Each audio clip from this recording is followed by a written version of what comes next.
your soul needs to be the mentor of mentors. And I have many beautiful mentors. I have many beautiful mentors. I'm surrounded by them. I'm grateful to each and every one of them. But yet I always remember that the ultimate truth is in myself.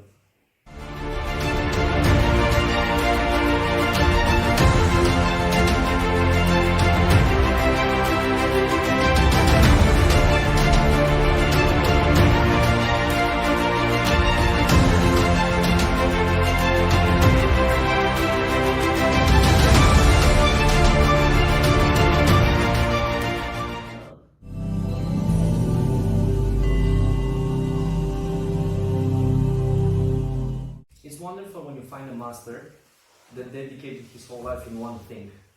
You know, because most of the people, they try to be good in everything, right? And you cannot be excellent in cooking and medicine and dancing and sports and whatever, all of them, right? You know, you have a limited energy, you know.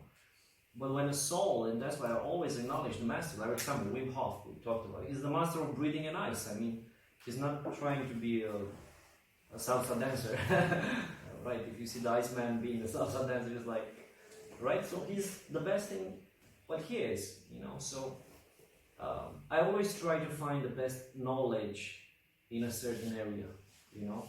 And whatever you feel like you want to, he asked me about protection. Maybe you have other things. You want to get closer to God, right? So always find the right material that you vibrate with. By the way, it's a beautiful discussion I had with Caesar. There is an amazing author. His name is Stuart Wilde. He was the mentor of, for example, Wayne Dyer and many others. He was really a beautiful soul. And he was also working in medicine plants. And I gave a book to my mom. She took it in the jungle. Caesar read it, and I was like, wow, like this is mind-blowing. And at a deeper level, you know, the information is the same, you know. It's just all the authors, mostly, I mean, obviously they don't have their own style, but you know, the truth is the truth. But it's important to find one that you resonate with. Because if that's the one that you resonate with, that's where you get the most out of it. You know, and the information will just flow around you because you like it. You know, every word that they say, it's aligned for your vibration. So find always the right mentor, the right author, the right form of energy. Yeah, so find yours. And always remember, this is something really important. Always remember that the best mentor needs to be your soul, right? Your soul needs to be the mentor of mentors. And I have many beautiful mentors. I have many beautiful mentors. I'm surrounded by them. I'm grateful to each and every one of them. But yet I always remember that the ultimate truth is in myself, right? And by, you know, going to all these seminars and books, and they're wonderful. They had a beautiful influence in my life, and I'm grateful for them. But still, the way this camp is built, for example, is through my belief, let's say, that there is an intelligence in the soul that is so powerful, that is beyond anything. That's where the books are written, right? And that's why I believe in it so much, because I've discovered it in myself. So if it is in me, if it's in you too, it is in you too, right? Like the song YouTube. One Love. Yeah, so I just know that if you create the right environment for the soul and you put it in the right state, the answers will come anyway, because they're coming from inside and obviously from the connection with the source. So always, if I may, please just remember this important thing. Whatever your life will take you from now on, just remember to stay with your soul. The soul knows better, the heart knows better, all the time, whatever it is, right? So obviously allow yourself to be influenced by people that have the right expertise, and, you know, take this, I mean, with opinions, it's always a balance, right? Because, you know, everyone has opinions about everything, right? So there are so many of them that it's just, and most of them, you know, they're not really aligned, because everyone is just throwing up his own frustrations or fears. I mean, honestly speaking, most of you know hundreds or thousands of people. How many of them are truly aligned and you can say, wow, that's a soul that is really aligned perfectly, right? Or at least at a high level. And probably you have a few that you can count on your hands, most of you, right? Someone that you really say like, wow, that's a soul that is aligned. You know, you can, if it comes from him, it might be true, right? But most of them, you know, they live their own journeys, right? Their own frustrations, their own fears, their own background, and it's beautiful. It's not something judgmental about it. It's just being aware, right? Like I was saying earlier, some people are in kindergarten spiritually. They might be millionaires, right? How many people do you know that are super successful? Or some of them are really good in what they do, right? In a certain area. I mean, there are so many amazing doctors and so many amazing lawyers and so many amazing networkers, because we are in network marketing, or so many amazing souls in there. Really, they have a field of expertise in many areas. But my friends, spirituality is something different, right? It has nothing to do with that. You know, I respect you as a doctor, I respect you as a networker, I respect you as a businessman, I respect you as a whatever. We're talking about different things here, right? So spiritually, which is the essence, right? The spirit, right? You come as a spirit, you live as a spirit, right? So spiritually, some people, doesn't matter where they are here, it's beautiful, it's wonderful. But some people are in kindergarten, some people are in the primary school, gymnasium, high school, university, and then some truly get to mastery and doctorate, like we talked earlier. So just be aware of where someone is. It took me a few years to allow myself to trust what I feel about people. Because I had some people that I had so much respect for, so much respect, and I still have they had a beautiful role in my life. But then, when the spiritual test came, their earthly position was too far ahead from their spiritual level. And that's when they got hit and we got hit, right? They couldn't sustain that. And I love them dearly. They're so deep in my heart. It's not about judging, it's about just, being conscious, being aware. So that's, I got 3 or 4 lessons. One was the situation I was telling with Christos, and another one with my company, and many of them. And all these came in the same time, literally, like in a few months, all of them. To slap me so hard. I was so hit in a few months by 3-4 situations. Literally, in 2017, my life was perfect, I could say, amazing. Exactly at my birthday. As a side note, I thought I might be dying until I'm 30 years old. If you want, we can share that story. It was something that happened a while ago. And then on my 30th birthday, I was celebrating the most important thing, that I'm still alive, for real. Even in that day, I almost died when I became 30 years old, so it was very intense. So at my birthday, everything that I could have wanted at that level of consciousness I had back then was real. All of them happened. And then after a few months, starting with Bora Bora, I was with Christos there. Everything, like all of them, all the important aspects, all of them got destroyed, demolished, and in very tough ways. Yeah, so I just fell. I fell, I was here, and I fell, and I didn't understand why I fell. You feel like you have the whole foundation and the whole ground under you, and then everything disappears, and I really didn't understand what's happening. And then it took me a while to truly get the lesson, to see people as they are, to see their souls as they are. Because I was seeing everyone in light, and because I had love and respect, it was always part of me. But I was seeing just the good sides, let's say. I wasn't seeing what everyone is spiritually. And it was heavy. So when you get 3, 4, 5 hits, at some point it's like, okay, I got it. Teach me what I need to see. And then I started this more profound spiritual journey. And okay, someone is in kindergarten, and obviously I love him, but I need to treat him like he's in kindergarten, because otherwise, it's related to your question. If I don't treat someone that is in the kindergarten like he is in the kindergarten, or she is in the kindergarten, I will be hurt. Because we'll try to wake them up without actually. This is one of them. There are 2 ways you can get hurt. First of all, is this what you said? You will try a kindergarten student, if you want to call it like that, because you love him, you'll try to put him in high school, and it doesn't work. You can give him 2,000 books and go to all the camps. He can come. Yeah. He can come to all the next camps for the next 3 years, and still he will advance, obviously. But for kindergarten, he will get to gymnasium, right? And then maybe in a few years, he will get to high school. Or maybe he will have a beautiful revelation, and maybe it's an old soul, and it doesn't matter what he manifested. Just remember Peter, right? He was a fisherman, but then with all the experience, he became the leader of the Christian church, right? But there was an essence there in the spirit. Jesus knew about it. He recognized him, right? But not all of them are like this. Most of them are not like this. They're not all spirits, right? So when you try to push someone to awaken him too much, it will come back to you like a boomerang, right? So you just, you plant the seed, you want to move the phone, right? You cannot move it, metaphorically speaking. With most of them, you cannot move it immediately from here to here, because it will come back at you, right? I was having this discussion with Ramona. You try to move it a little. You see, if it doesn't move, okay, I love you. Okay, maybe you don't want it, you try again and move it a little. Maybe it moves, interesting. And then like Mitcha is here with his dad, it took years until they got to this point. And he told me that he got a video call from his father. It's beautiful, right? But it's a lesson. It's also rewarding because it's without actually having expectations. Exactly. Stay there and. Exactly. This is the key, not to have the expectation for someone to change. Obviously, you would want that to happen. It's inside you. If you love someone, you would want him or her to change. But without expecting. Not without expecting. Without attaching, right?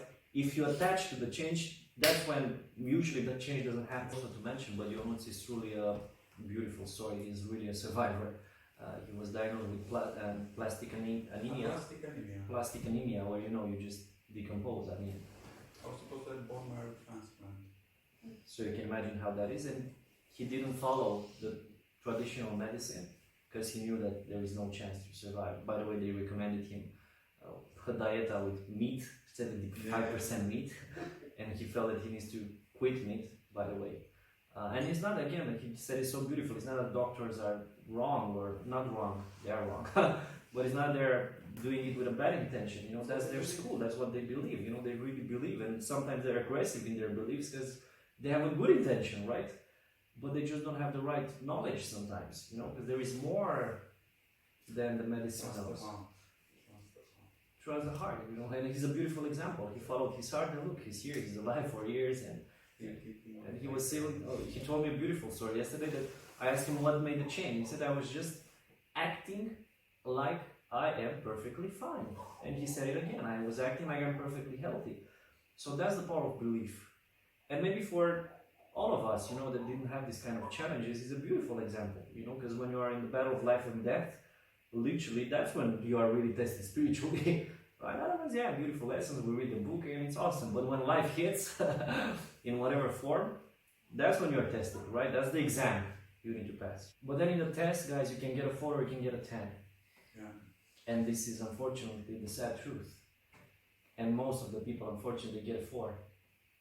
And that's it. Some of them come back in another life, or they spend the whole life in all kinds of challenges and misery because they're not allowing themselves to get the lesson, so they get a 10 or at least a 5 to pass the class, right? You don't need to get a 10 necessarily, but it's like pass the class, just like we all did in school, right?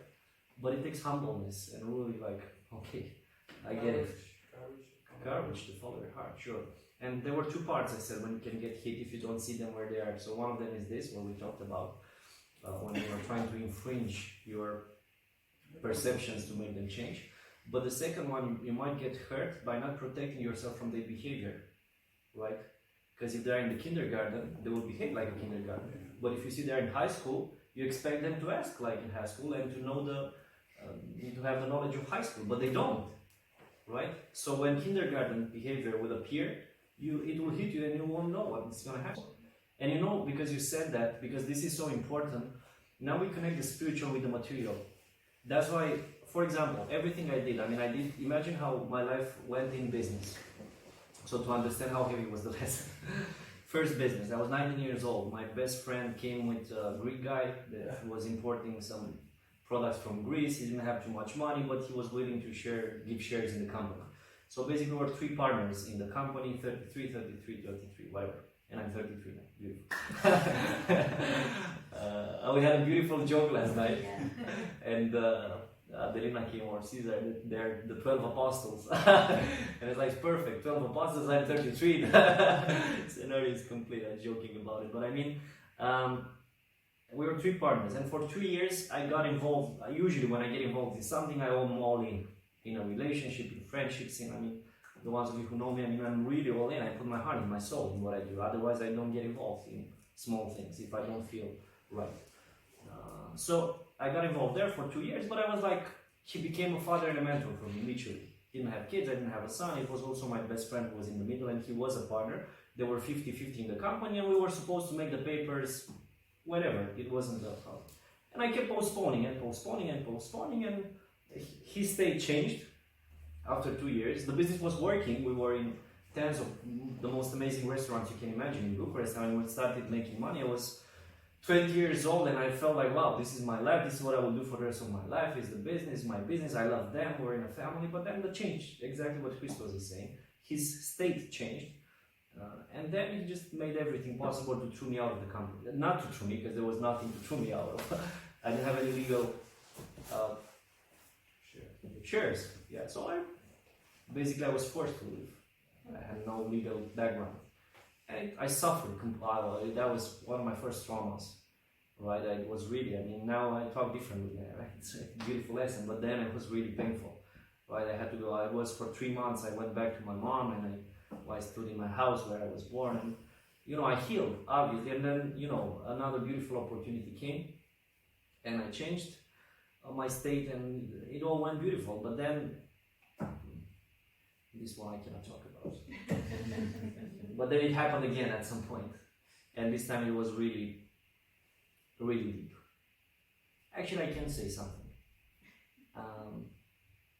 If I will post this video, let me see how I say it. Yeah, well, I was in a partnership with someone, and we started a business, and again I did the same thing. And this time we couldn't have a legal base because the company was not officially open in Romania, so we had to do it unofficially. And I really got involved with all my heart and soul.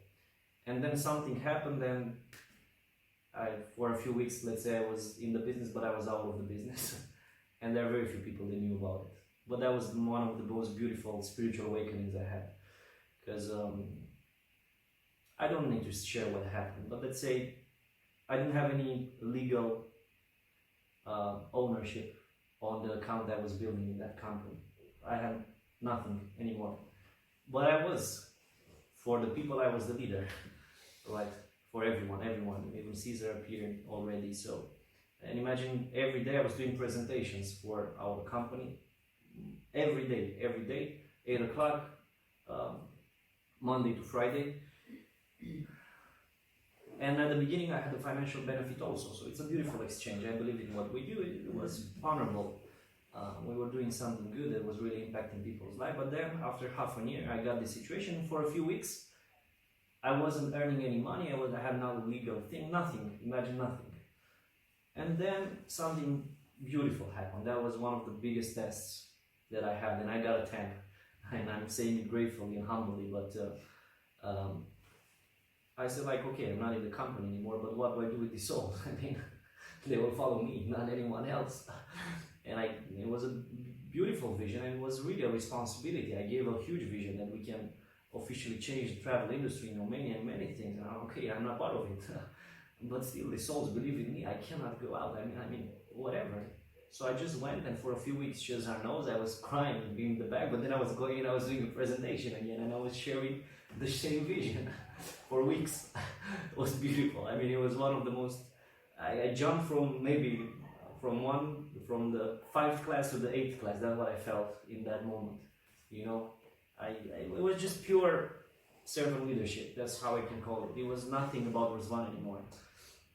And then after a few weeks, when the people that, let's say, had the responsibility to do something about it saw my dedication, it was too much for them to take it. And I was like, okay, about you. This is your team, this is your family. I cannot take you out of it. So then the chain of events happened, and I became legally owner in the company, and everything happened beautifully. But it was a big lesson, and it was a lesson of love. I mean, love, Razvan, this is your test. Let's see how much you love. And I was sharing publicly. I'm not doing this for the money, and obviously there needs to be a money exchange. And I was sharing, like, look, money is not my number one priority. I really feel we can truly create an impact with what we do. Even if money comes for all of us, it's beautiful, but let's keep this as the priority. And this was the whole vision I was casting. It was true. It was aligned with the soul. But you know, the universe is testing you. Razvan, really? You're not doing it for the money. Yeah, let's see.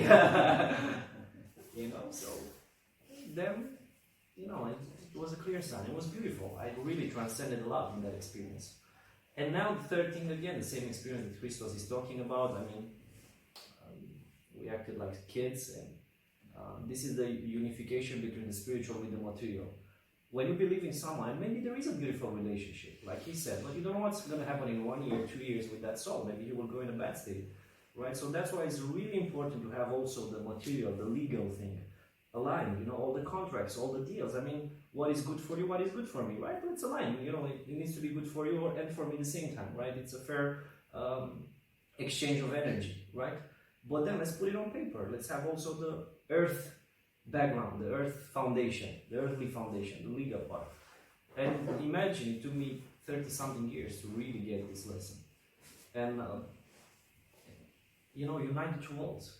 By the way, we're getting back to where we started, the Osho's talk about the Buddha and the Zorba, uniting the material with the spiritual. This is the lesson. And it's expanded in all aspects, you know, not just about dancing and being meditative, right? All of them unite the two worlds. One doesn't exclude the other. The material doesn't exclude the spiritual, and the spiritual doesn't exclude the material.